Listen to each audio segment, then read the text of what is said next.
Ketua Komnas HAM Ahmad Taufan Damanik menduga Verdi Sambo berani membunuh Nofriansah Yosua Huta Barat alias Brigadir J karena memiliki sifat abuse of power.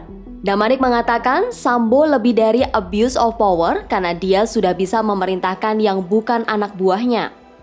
Abuse of power ini dalam konteks politiknya, semisal saya Menteri Keuangan, saya menggunakan kapasitas Menteri Keuangan saya untuk kepentingan saya.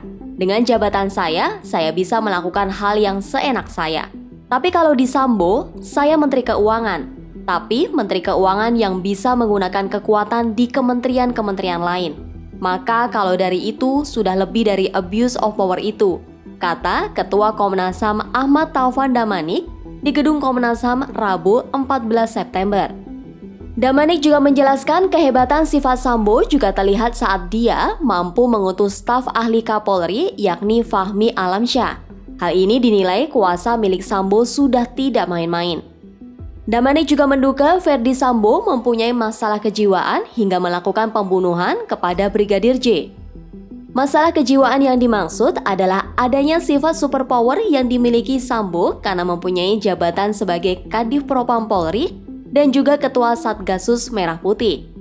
Bisa jadi psikopat, tapi ini bisa karena superpower itu. Dia bisa meyakinkan dirinya siapa yang bisa bongkar kejahatan saya bisa suruh-suruh ini semua, kata Taufan di Gedung Komnas HAM Jakarta Pusat.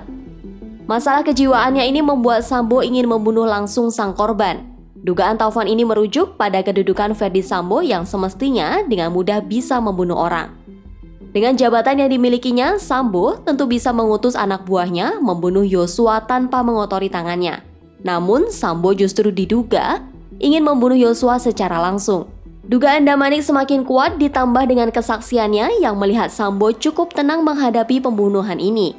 Sifat ini juga terlihat dengan cepatnya saat Sambo mengutus anak buahnya untuk merusak TKP dan menghilangkan barang bukti. Sambo pun menggerakkan kesatuan Polri lintas divisi, jajaran Polda hingga Polres.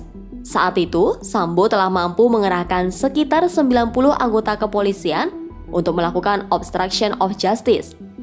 Maka kita bilang extrajudicial killing.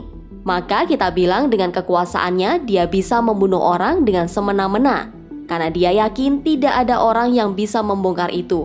Nggak ada yang berani bongkar itu. Tenang loh dia, tanggal 8 kejadian 11 sore baru diumumkan diatur semua sama dia. Ujar Ketua Komnas HAM Ahmad Taufan Damanik.